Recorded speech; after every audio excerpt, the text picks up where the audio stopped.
दीदी आ गई।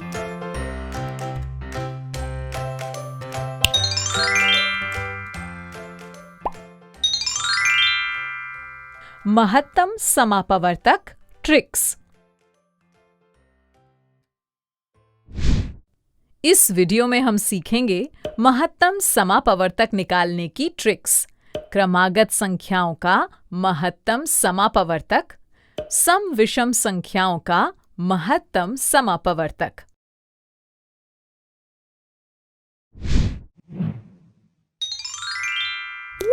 महत्तम समापवर्तक निकालने की ट्रिक्स।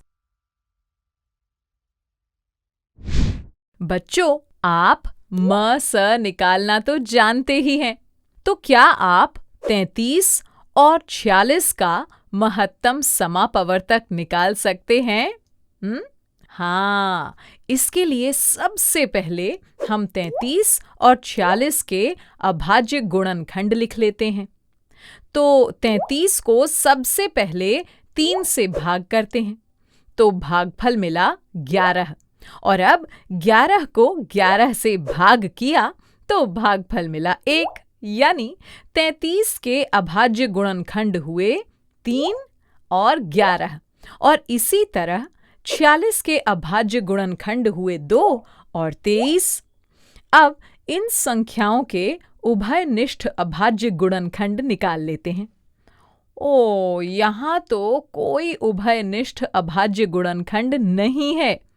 और बच्चों, ये तो हम जानते ही हैं कि ऐसी संख्याएं जिनमें एक भी उभयनिष्ठ अभाज्य गुणनखंड नहीं होता, उन संख्याओं का महत्तम समापवर्तक यानी म स 1 होता है। यानी 33 और 46 का म स हुआ 1।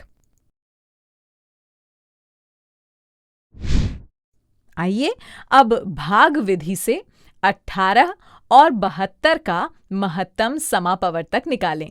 तो भाग विधि से महत्तम समापवर्तक निकालने के लिए सबसे पहले हम छोटी संख्या यानी 18 से बड़ी संख्या यानी 72 को भाग करेंगे। 72 को 18 से भाग दिया तो हमें भागफल मिला 4 और शेषफल मिला 0। अरे, हमें शेषफल 0 पहली बार में ही मिल गया, यानी 18 और 72 का म स 18 होगा। बच्चों, आपने ध्यान दिया, यहाँ 18 और 72 में बड़ी संख्या 72 छोटी संख्या 18 से पूरी विभाजित हो रही है और उनका महत्तम समापवर्तक छोटी संख्या यानी 18 है। यानी हम ये कह सकते हैं कि यदि दो संख्याओं में बड़ी संख्या छोटी संख्या से पूरी तरह विभाजित होती है तो दोनों संख्याओं का महत्तम समापवर्तक छोटी संख्या होगी। तो अब बताइए, संख्या 12 और 84 का म स क्या होगा? देखिए, यहाँ बड़ी संख्या 84 छोटी संख्या 12 से पूरी विभाजित हो रही है और हम जानते हैं कि अगर दो संख्याओं में बड़ी संख्या छोटी संख्या से पूरी तरह विभाजित होती है तो दोनों संख्याओं का महत्तम समापवर्तक छोटी संख्या होती है। यानी 12 और 84 का म स हुआ 12। है ना आसान?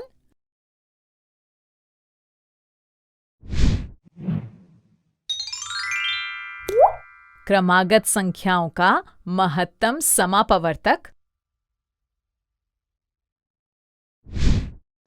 अच्छा, अब क्या आप संख्या 27 और 28 का महत्तम समापवर्तक भाग विधि से निकाल सकते हैं? हाँ, देखिए, सबसे पहले हम छोटी संख्या यानी 27 से बड़ी संख्या यानी 28 को भाग देंगे। 27 को 28 से भाग दिया तो हमें शेषफल मिला 1। अब 27 को 1 से भाग देते हैं तो शेषफल मिला 0, यानी 27 और 28 का महत्तम समापवर्तक हुआ 1। आपने ध्यान दिया, यहाँ 27 और 28 दो क्रमागत संख्याएं हैं। बच्चों, इसी तरह अगर हम दो क्रमागत संख्याओं 15 और 16 का महत्तम समापवर्तक निकालें तो भी हमें एक ही मिलेगा। यानी हम ये कह सकते हैं कि किन्हीं भी दो क्रमागत संख्याओं का महत्तम समापवर्तक यानी मस एक होता है।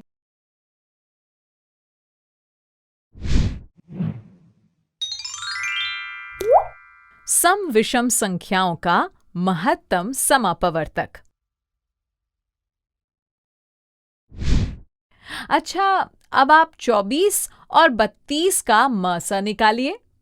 24 और 32 का मस निकालने के लिए 32 को 24 से भाग करते हैं तो हमें भागफल मिला 1 और शेषफल मिला 8। अब 24 को 8 से भाग किया तो भागफल मिला 3 और शेषफल मिला 0। यानी 24 और 32 का महत्तम समापवर्तक हुआ 8। बच्चों, आपने ध्यान दिया, यहां दोनों संख्याएं सम यानी इवन हैं और महत्तम समापवर्तक भी हमें एक सम संख्या मिल रही है। यानी दो सम संख्याओं का महत्तम समापवर्तक भी एक सम संख्या होती है।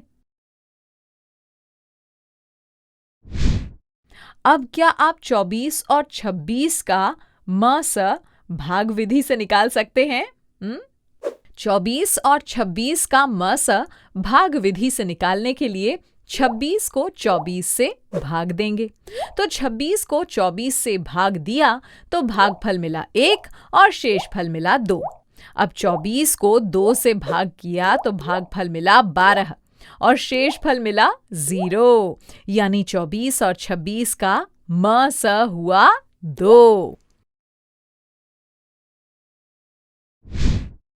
बच्चों, आपने ध्यान दिया, 24 और 26 दो क्रमागत सम संख्याएं हैं और इनका महत्तम समापवर्तक 2 आ रहा है। इसी तरह अगर हम किन्हीं भी दो क्रमागत सम संख्याओं का महत्तम समापवर्तक निकालें तो हमें 2 ही मिलेगा। यानी दो क्रमागत सम संख्याओं का महत्तम समापवर्तक हमेशा 2 आता है। आइए अब 45 और 27 का महत्तम समापवर्तक अभाज्य गुणनखंड विधि से निकालें। तो सबसे पहले हम इन संख्याओं के अभाज्य गुणनखंड लिख लेते हैं। तो 45 के अभाज्य गुणनखंड होंगे 3, 3 और 5 और 27 के अभाज्य गुणनखंड होंगे 3, 3 और 3। अब इन संख्याओं के उभयनिष्ठ अभाज्य गुणनखंड निकाल लेते हैं। तो 45 और 27 के उभयनिष्ठ अभाज्य गुणनखंड हुए 3 और 3 और इन उभयनिष्ठ अभाज्य गुणनखंडों का गुणनफल निकाल लेते हैं। तो 3 गुना 3 हुआ 9। यानी 45 और 27 का महत्तम समापवर्तक हुआ 9। आपने ध्यान दिया, 45 और 27 विषम संख्याएं हैं और इनका महत्तम समापवर्तक 9 भी एक विषम संख्या है। यानी बच्चों, हम ये कह सकते हैं कि दो विषम संख्याओं का महत्तम समापवर्तक भी एक विषम संख्या होती है। अच्छा, अब आप भाग विधि से 25 और 27 का मस निकाल सकते हैं। भाग विधि से 25 और 27 का मस निकालने के लिए 25 से 27 को भाग देंगे। तो 27 को 25 से भाग दिया तो भागफल मिला 1 और शेषफल मिला 2। अब 25 को 2 से भाग करते हैं तो भागफल मिला 12 और शेषफल मिला 1। अब 2 को 1 से भाग देते हैं तो भागफल मिला 2 और शेषफल मिला 0। यानी 25 और 27 का मस हुआ 1। आपने ध्यान दिया, यहां 25 और 27 दो क्रमागत विषम संख्याएं हैं और इनका मस 1 आ रहा है। इसी तरह अगर हम किन्हीं भी दो क्रमागत विषम संख्याओं का मस निकालें तो हमें 1 ही मिलेगा। यानी दो क्रमागत विषम संख्याओं का मस हमेशा 1 आता है।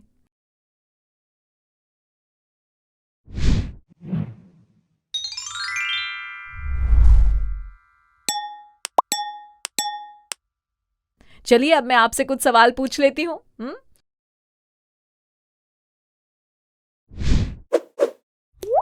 बताइए, ये कथन सत्य है या असत्य?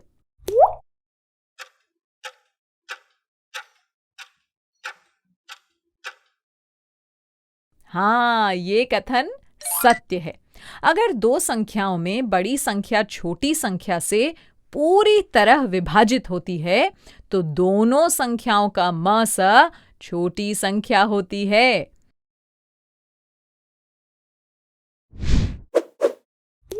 अब बताइए, 55 और 110 का म स या GCD क्या होगा?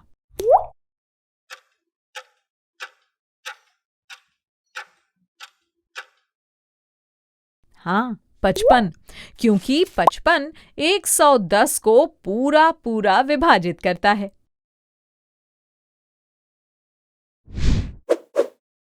बताइए, इनमें से कौन सा विकल्प सही है?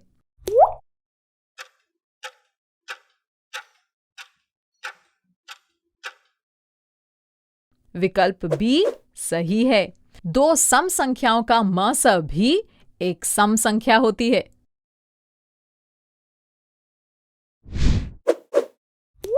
33 और 51 का म स एक सम संख्या होगी या विषम?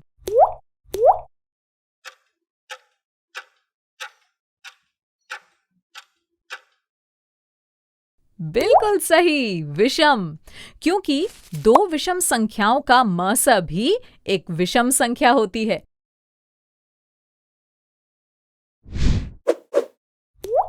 अच्छा, अब बताइए, 135 और 136 का म स क्या होगा?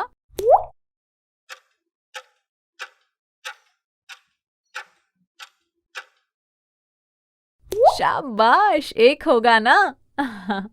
क्योंकि 135 और 136 क्रमागत संख्याएं हैं। बच्चों, ऐसे ही बहुत सारे प्रश्न वर्कबुक में दिए गए हैं। उनका आपको खूब अभ्यास करना है, ठीक है?